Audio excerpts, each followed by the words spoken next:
A couple of years ago we got introduced to a system called Profit First, and I would recommend that to everybody. People starting out in a company with business partners is to have what is called a shareholder constitution. At one point we were writing this food control plan, and I said to my business partner, I said, we are writing the rules here. There are no rules. My auditor doesn't know what I'm doing. There's no textbook that knows what we're doing. We're making it up. Well, the scariest bit is not knowing if you're going to get to the other side. Today we are in conversation with Marea Verry, who is a founding partner of a company called GoodBugs. GoodBugs makes fermented foods, which is good for your gut health. We explored her journey from working in Geographic Information Systems to volunteering as a teacher and now running a full-time food business. She has also shared information about what is shareholder constitution and why a company should have it. She's also discussed the challenges that she faced while running her own business and given tips about accounting for a business as well.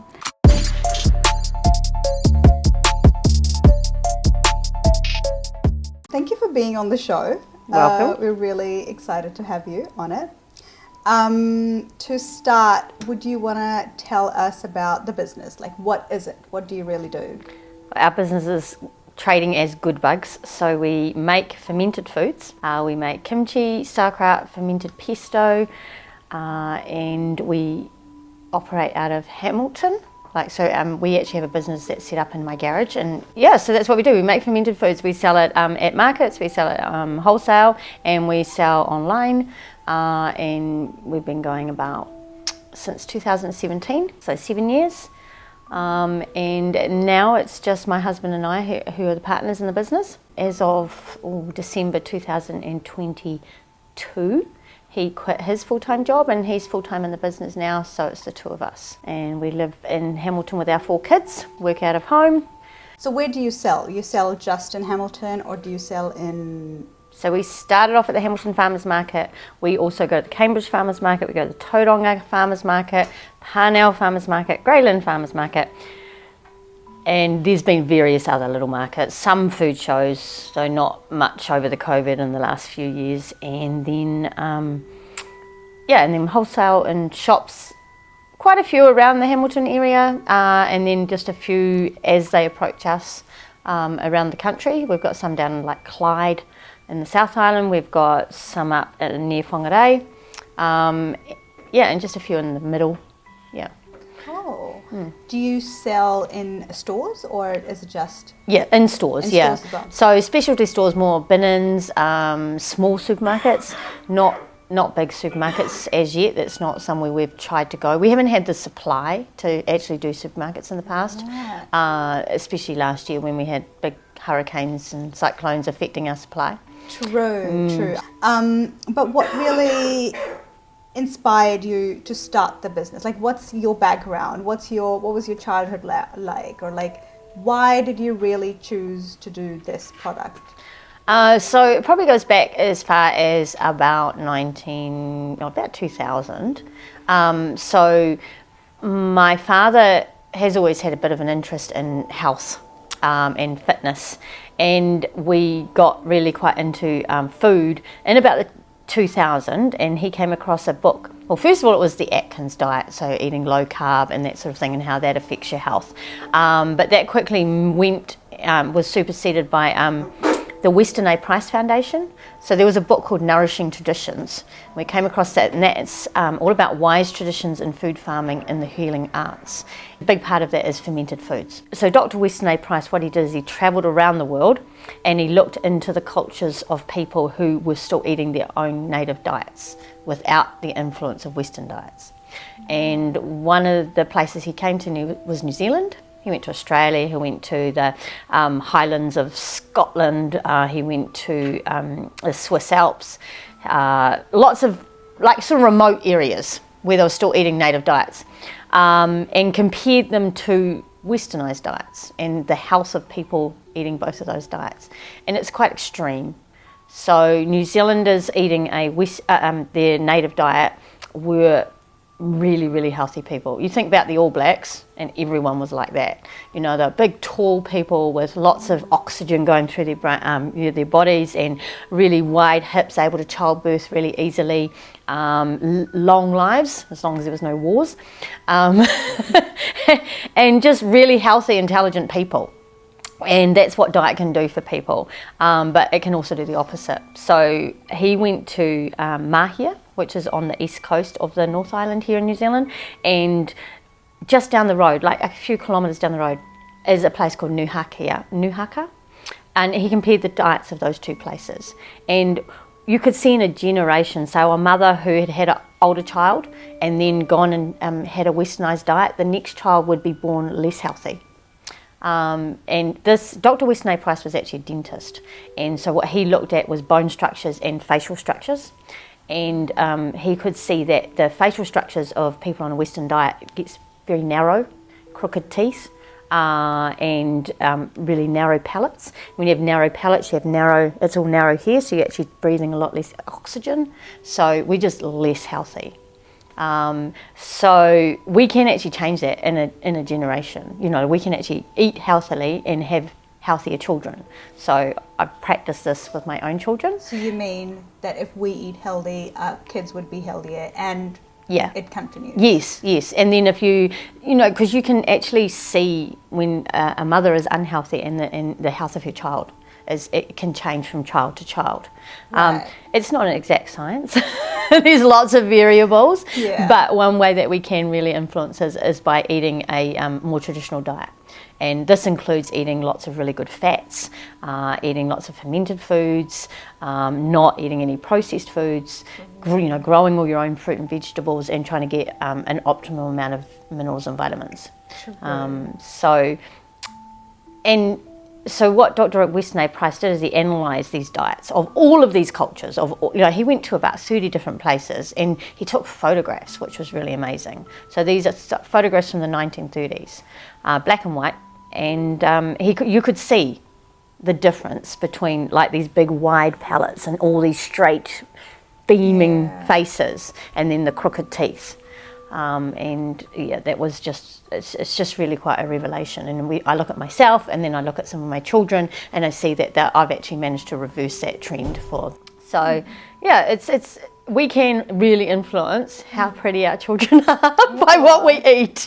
And by choosing a partner right. Well, yeah, but it's actually more about what you do.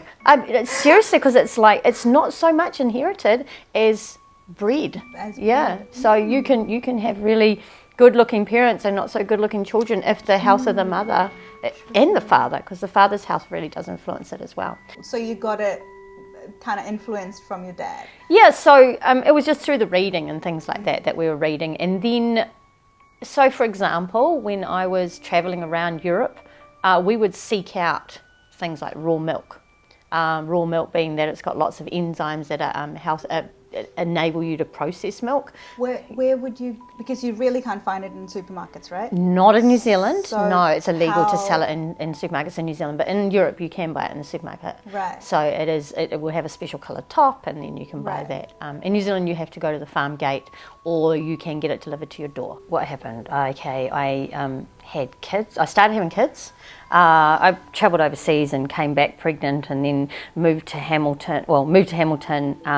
And then I got involved in local groups where we would make traditional foods. We would go and have a meeting once a month, and we would talk about how to make fermented foods and bone broth and grow things, and just really sort of homesteading type of philosophies.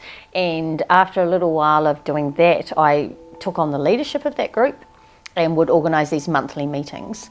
And then a natural progression of that was to do a little bit of teaching at the local community college. Right. So there's a local high school that has like adult continuing education, and so I did a couple of courses there, ran those, and people would come. And then through all those contacts, I was kind of asked, when are you going to come and, when are you going to make it as a company? When are you going to start making fermented foods? And so I I through those groups where I was teaching people, I made some good friends. One was a market gardener, and one was just really into fermented foods, just really love the taste. So I'm really into the health side of things. So the three of us joined together and started making GoodBugs. So one of the classes that I taught was actually about making pesto. And I was kind of doing a lot of research for it and looking at the weeds, about making pesto out of weeds that you can just find in your garden, which ones were edible. And at that point I came across a recipe for a fermented pesto. It was a very obscure little recipe. Nowadays, if you Google fermented pesto, there's quite a lot of websites and homesteading recipes. Because this was 7 years ago. Yeah, this was 7 years ago. So now it's a thing. But back then, well, it was more than 7 years ago, it was probably like 9, Right. So I made it for myself a lot at home, and I was talking to my friends and saying, I reckon we could make a business out of this. So then one of my friends starts a market garden up, and so she's growing greens, and so then we just gave it a go, started practicing making it in bulk, and it sort of seemed to be a thing that we could do. So we had this idea, we'll start a company and we'll set it all up. But then very quickly, I kind of went, I don't think we can really have a viable business just selling one product. So we then said, let's make some sauerkraut. And then after the business had been going a little while, we said, well, let's add kimchi, because kimchi was starting to be quite fashionable at that stage. And people would ask. Even now, I think kimchi is I think it's getting more and more popular, is it? Yeah, well, the chefs are using it more on the menus. Yeah. It is. We have a lot more Asian influence in New Zealand, and it definitely is seen as a fashionable food.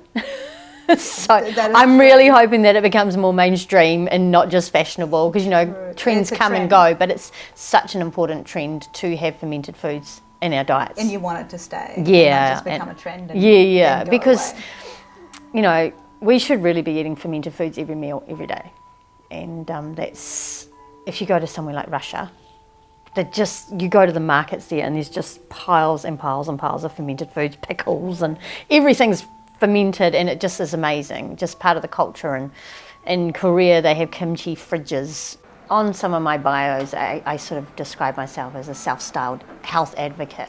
Right. So it's really interesting. I've ended up with a foodie business because I'm less of a foodie and more about the health of our product that we're making, and so I'm actually extremely proud that I've made some award-winning products, because. So you say award-winning, so it has won.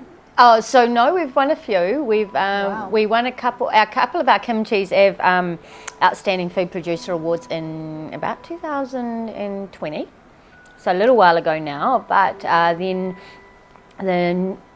let me see, the New Zealand Artisan Awards in 2022, we managed to pick up 6 awards for our kimchi and sauerkraut and our fermented pestos. Oh.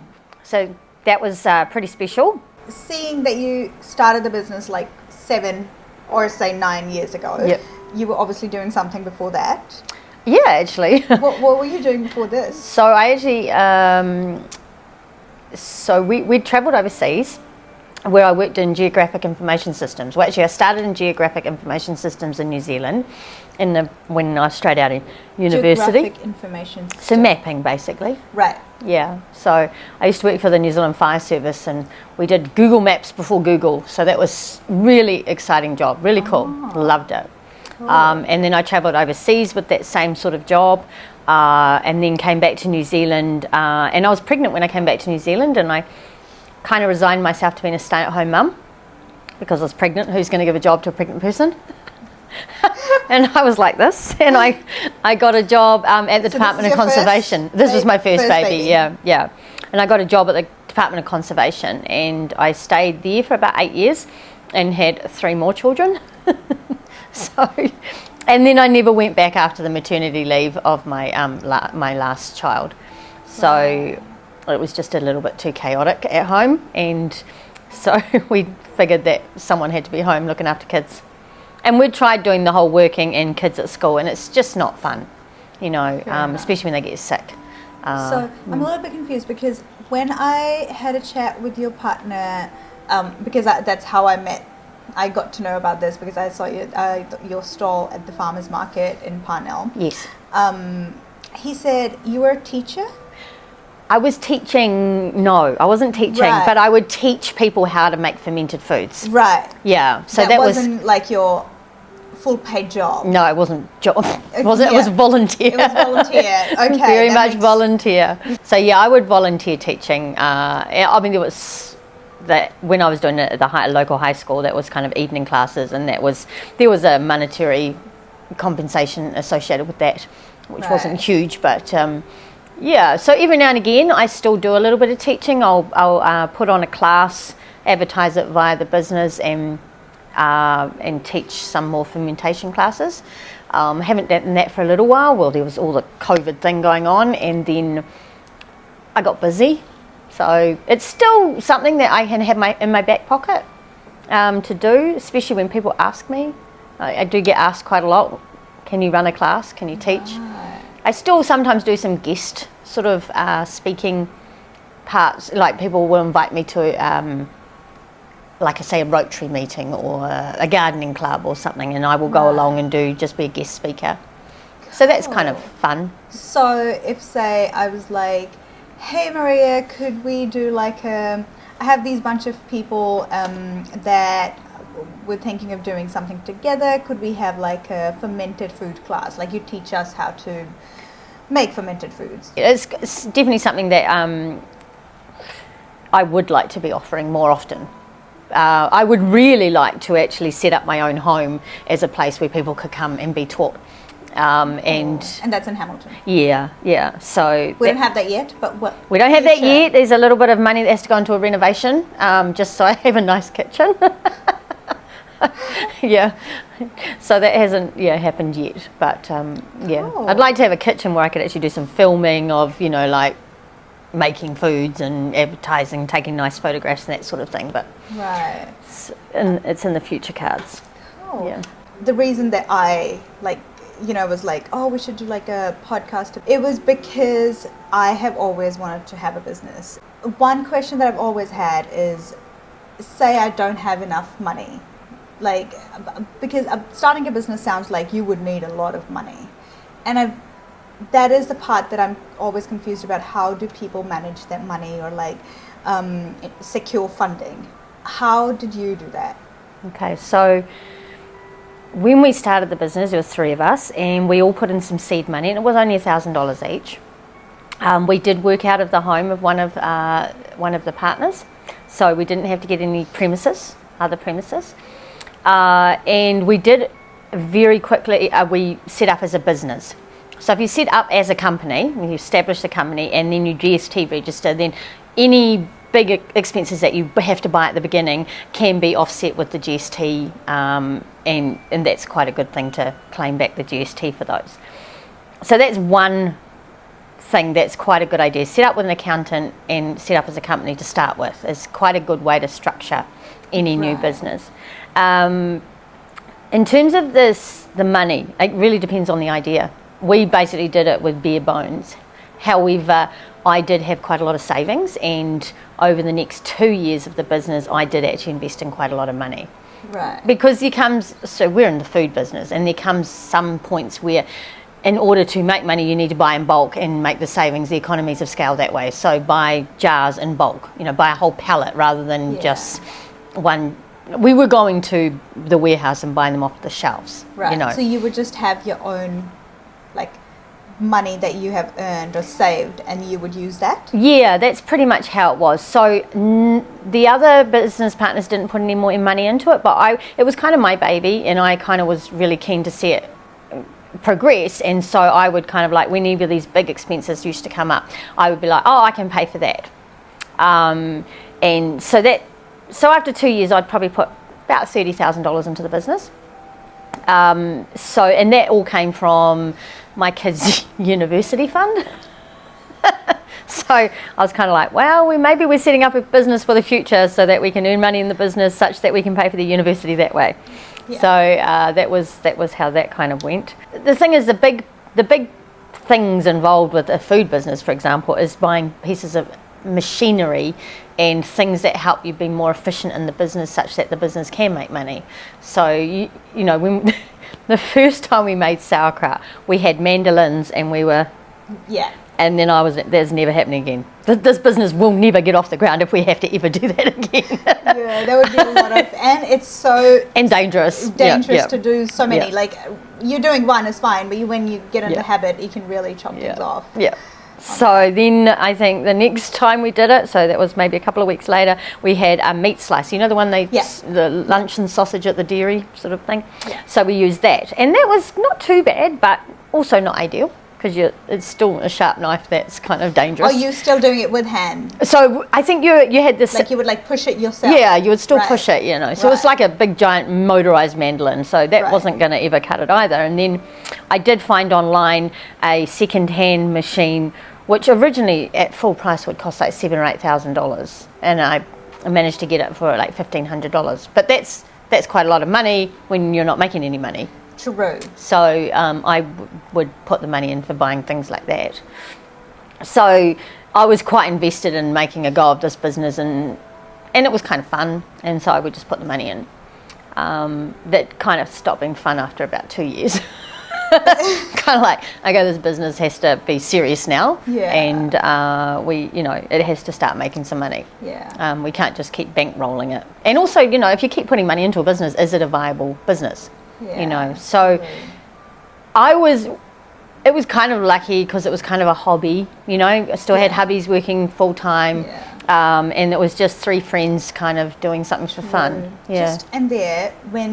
So now when you look back and you're like, I was putting in so much money, and you know, it wasn't making me much money back. Now knowing what you know how it was, would you have done things differently? Was there another way you're like, oh, maybe I should have done that? Not really, because it was kind of the hobby business, and there were so many lessons to learn. And it was only the part-time job, although it kind of, after 2 years I was working it full-time. I put in a lot of money into it and it wasn't making any money, and I'm kind of like going, and I have two business partners, and I kind of said things have to change now, the business partnership did dissolve, and I ended up taking on the business just myself, because I really wanted control over where the business was going and how we were going to grow the business, and I was the primary creditor to the business, so I took it on. And then from there, I very quickly realised that we did have a viable business. We just had to do things differently. So I actually set up a whole new company, and I have a 75% shareholding in that, and Daniel has 25%. At that point, he was a non-working partner. Is my partner, my life partner. Your life partner and your business partner. And now my business partner. But at that point, he was like the silent business partner. Yeah. Really, he was just the partner so that in case I die, he takes over the company, that sort of thing. It was just a safeguarding thing. Yeah. So, but one thing I did realise is that it's very important to have 75% controlling share in your own company if you want to be the one that gets to make the decisions. So I think the other thing that would be important for people starting out in a company with business partners is to have what is called a shareholder constitution, which would then set out the rules around how you dissolve a partnership or how you go make decisions in the company, and it's really good to find out how to resolve things legally should the business change. So I advise people that now. Don't go in thinking everything's going to be flowers, because all the stories about business relationships failing is always sad, and I think going into it knowing that it could happen is a better place to be. So yeah. True. So any of the other big challenges that you have faced when you initially started the business? So the food control plan was a massive one. So we green as going into a business. So in order to have a food business, you have to either be registered with your local council, or you have to be registered with the Ministry of Primary Industries. Right. And we quickly found out that we were not eligible to be registered with the local council because we were supposedly making a high risk food. Right. So the fermented pesto, it had a pH at that time. Its fermentation pH was over 4, which makes it a high-risk food. I think in order to be with your local council, it has to be 3.6 or less. Right. So we had to be with the Ministry of Primary Industries, and we had to have what's called a customised food control plan. Right. And you have to get evaluated and you have to get audited, and it's a big, huge process. And you can go and pay a consultant to write your plan for you, and then you implement the plan. Of course, then you have to pay the consultant. And then you have to also pay for the registration, the auditing. There's quite a lot of fees involved. And for anyone coming into the business, that's hugely daunting. I was really lucky in that I got a lot of help from someone in a similar business down the South Island. So I think they felt like we wouldn't be competition. And he was very generous, so with his knowledge. Can I say, I don't know if it's because we live in New Zealand and I feel like people are super lovely, but there's something about it. I'm not sure if the whole world is so nice and pretty and all fairy tales, but people are really genuinely very happy for you when you're starting something new in New Zealand, and they really want to help you out. Yeah. I realized that when I was telling people about, hey, I want to start this podcast, and no matter who they weren't like, oh, I'm threatened by you. They were more like, that is so cool. That is, in fact, there's another guest who is going to be on the show, and she has her own podcast. It's different, it's slightly different. Yeah. But even her, like she, no matter what she does, and the fact that she has another podcast, she's like super helpful. She's like, I'm going to be there. I'm going to be there for you. So that is really nice. What do you feel about the support that you've had? So I kind of feel like what goes around comes around, and if there's no room for too much ego or too much angst, because like you say, we are a small country and you need to get on with people, and networking is so important, and you never know where it comes back to you, I mean, yeah, so, this guy down in the South Island, he's got his own business. It keeps coming. I follow him on social media. I've gone and bought some of his products, they support us on social media. And it just, you never know. One day I might go down and visit, see what they're doing different. Met? No, never met. We just had really? these phone conversations where he would share his knowledge. Because I had no idea. At one point we were writing this food control plan, and I said to my business partner, I said, we are writing the rules here. There are no rules. My auditor doesn't know what I'm doing. There's no textbook that knows what we're doing. We're making it up as we go along. This was the fermented pesto. Nobody was selling fermented pesto. Right. There was a small firm down south that was selling something, but it was more of a medicinal type of product rather than an actual food product as pesto. And yeah, we're just making it up. And so that was really strange to figure out and then try and work out how we were going to actually write the rule book, basically. So that was kind of fun and scary. And scary. Yeah, and a lot of late nights, a lot of researching. Yeah, so. True. So knowing that you were doing something that has not been done before, or not many people do it, how was that? Because doing something new, doing something that no one else has done, there's a lot more questions, because obviously no one has done it, so you don't know the answers to it. You're basically writing the rule book yourself, as you said. How scary can that be, and how was it for you? Well, the scariest bit is not knowing if you're going to get to the other side, because you have to get all of this past your auditor and your evaluator, and if they don't understand or they don't work with you, then you might be in a problematic space. So if you got tied up with a lot of policy or bureaucrats or something like that, then it can be super scary. We luckily had an auditor who was prepared to work with us and just write it down and then work with it. So anything you put in the plan, you have to follow through with those. So yeah, we were lucky like that, so even though there's kind of rules around your audit, I get confused between auditor and evaluator, but your evaluator looks at your food control plan and says this, yes, you're doing this right, add this in, do that. And that whole process, that cost us thousands of dollars, because you would go and you say, this is my plan. They go, you haven't got a glass plan. So you need in your plan to go, this is what happens if I break glass.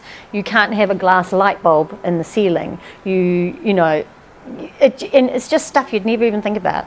You go, oh, it's just common sense, but you have to write it down, and it has to be in the plan.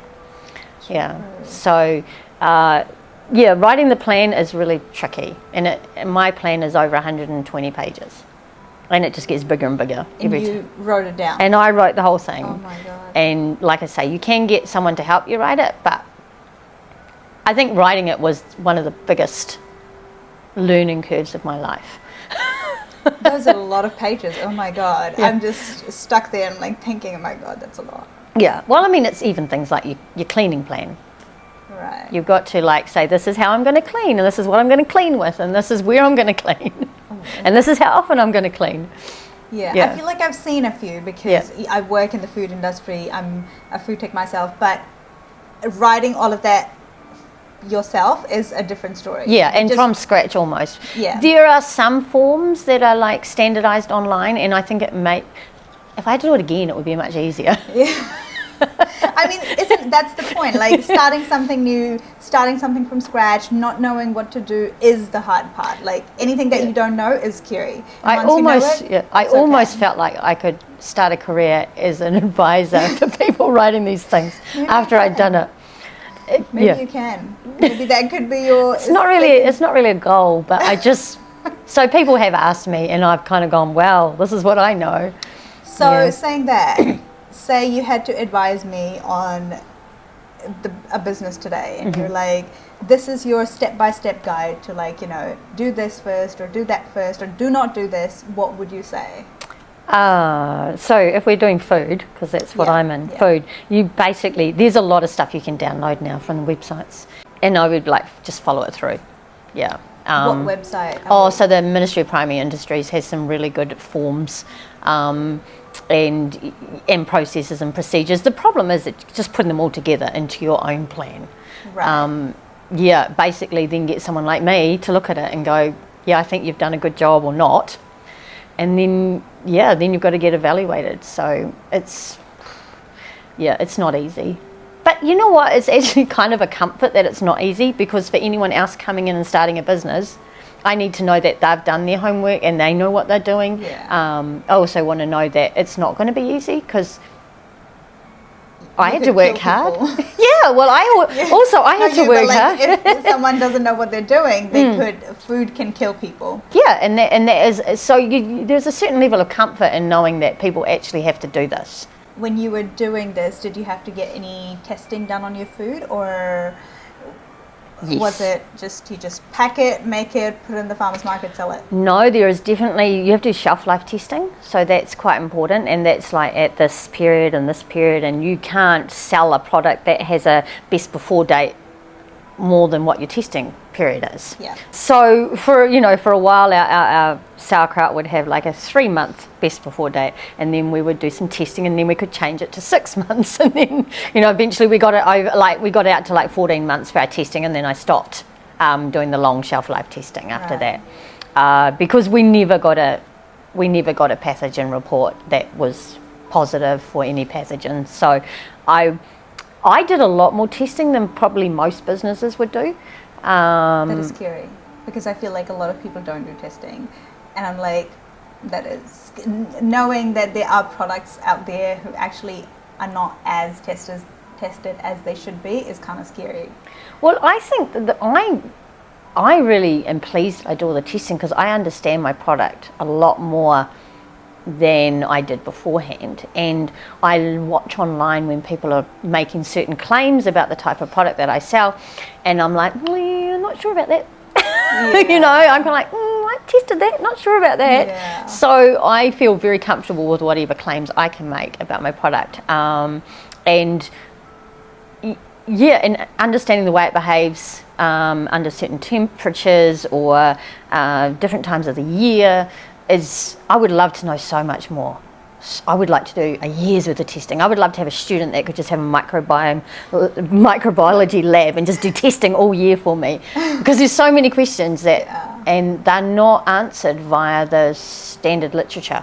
It's just things I've observed and thought, I'd love to test that, So have you thought about taken on a course or a study, like a food science or a micro course that could, I don't know, maybe help? Yeah, so we've looked into that. So the Callaghan Institute does like, I think a third funding, 2/3. Well, I yeah. love Callaghan. Yeah. They sponsored my internship last year, so Yeah. it's good. Yeah, so they do that sort of research testing. And I did actually have a student last year from the WinTech who did some testing. We developed a new product. We developed freeze-dried kimchi. Freeze-dried kimchi. Yeah. This is the first time being in the food industry, I have no idea what freeze-dried kimchi would look like. Well, it's actually a really fun product. So I was disappointed to realise after I actually did get the idea that somebody else was actually already doing it. In New Zealand? Yeah. So that was a bit of like, that was a bit of a disappointment. But I still, once the student came to me and said, I'd like to do a project, I said, well, I had this idea, so you could do this. And so basically that was testing the product after it had been freeze-dried for its probiotic qualities. Maybe you should still do it. Oh, I did do it. Oh, yeah. you did do it, okay. Yeah, we do have that. So I just recently added it into my food control plan. So now we can actually sell it either wholesale or online or, yeah. Have you started selling it, or is it to be sold? It's to be sold because I had to add it to my food control plan. Right, So, cool. So yeah. coming soon. Yeah, well, we were going to get new packaging. And Right. I had some sample trials, but Right. that's not going to cut it in terms, because it's such a cool product. I'd really like it to be quite a funky packaging, so. Nice. How do you manage the accounting side? Yeah. Because do you know how to do it, or do you hire one? Or Both. We've always had an accountant that we've paid. We set up with an accountant straight up. We got Xero. We got the accountant to do the end of year books and the GST and things like that. So that's a really important thing to do. Along the line, the way I did actually hire a bookkeeper at one point just to manage all the payments from online. so your accountant doesn't do that? It's a separate. No, you could possibly pay for them, but a bookkeeper is more just helping you out, reconciling and Right. just keeping things a little bit tidier. Right. And there's a lot of stuff you can do yourself in your books, especially if Right. you've got Xero. Like the payments come in, the bills come in, and you reconcile them together. So Right. I think you should be hands-on with your own accounts to know where the money's coming in and going out. That's my personal opinion. But one thing I was really keen to talk to you about was the way in which you manage cash flow in the business. So a couple of years ago, we got introduced to a system called Profit First, and I would recommend that to everybody who starts a business. And it is not sponsored. It's not sponsored. No, so Profit First is actually based on a book. How does it work? So the idea is that it's called Profit First. So all the money that comes into the business, first thing that comes out is profit. So you assume your business is going to be profitable, and you say, well, how much can we spend on profit? How much can we spare? So even if it's, and it's sort of working on percentages is a good way to do it. So say 1% of whatever sales come in, just put that aside into an account. You're not going to miss it. It's over there, that's profit. The next thing you do is you pay yourself.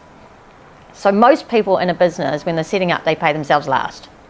And that's another reason why businesses fail often, because you can't sustain that. Like when I was saying, after 2 years there was no money, was it a profitable business?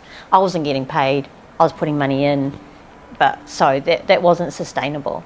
So pay yourself first. And percentage-wise, again, it can be a really good way to do it. So you go, say the sales are coming in. I think for us now, we're up to like 35% is what we pay ourselves of all the sales that come in.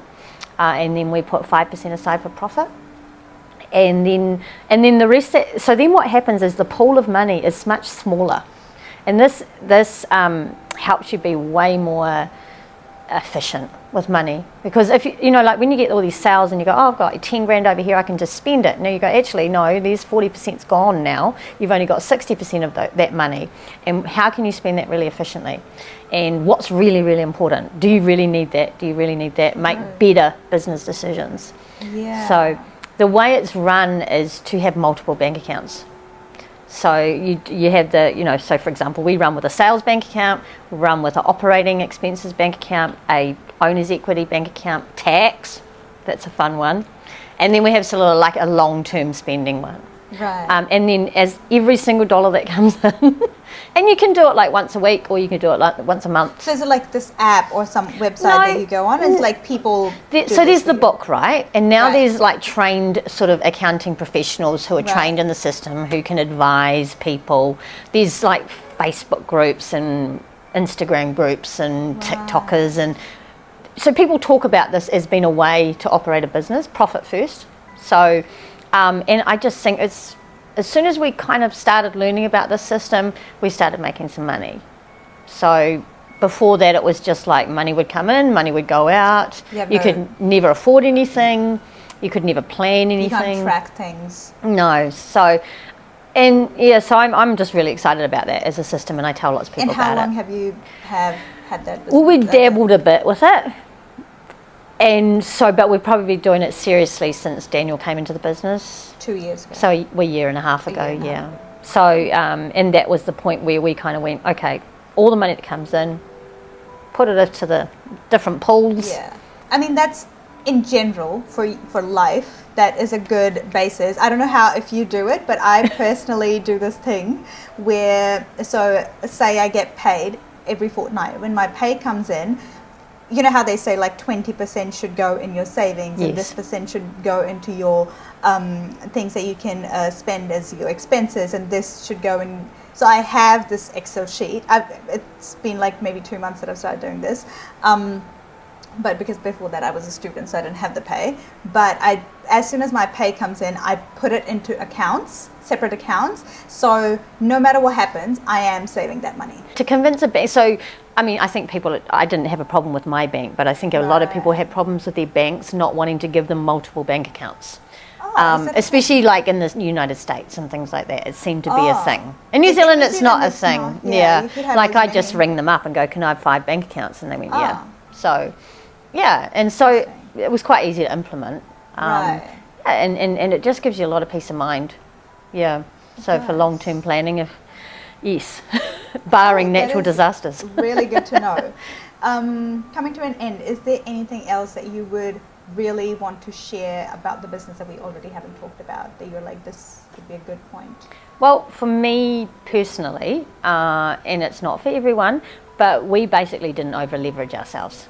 We did everything, you know, as we can afford it, then we expand, and then we pay for things, and we don't, sometimes you've got to spend money to make money, but it's how much money do you spend to make that money. So we've been, considering that we've had disaster after disaster over the last 4 or 5 years, you know, we've had COVID, we've had hurricanes, and now we're having a recession. I feel like we've put ourselves into a really good place to come out the other side, hopefully, with some exponential growth. But yeah, that's my feeling, is depending on where you are in your life and what you've got. I've got 4 children, I can't really risk too much.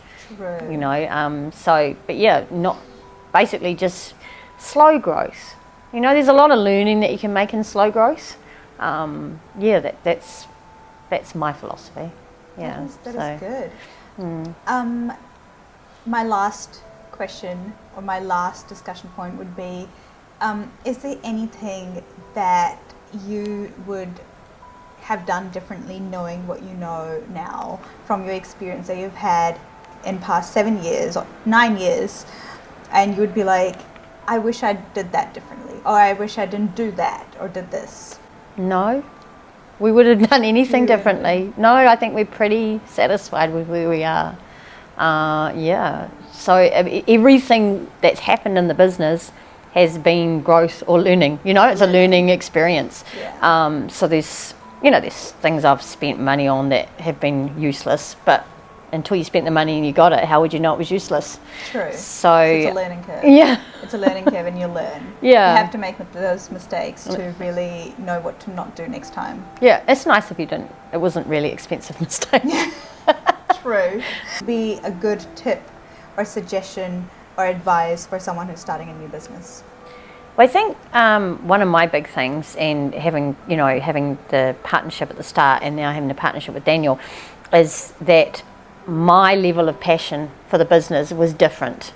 You know, so I was quite willing to put in sacrifice my family life and put in like midnight hours and money and those sort of things. So that was a different level of commitment for than my partners. And so I think that if you're the passionate one and it's your baby, then you really have to protect that and know and not think that everyone else has the same level of commitment. So I think going alone, for most people, I think going alone is hard, but it's probably the smartest thing to do.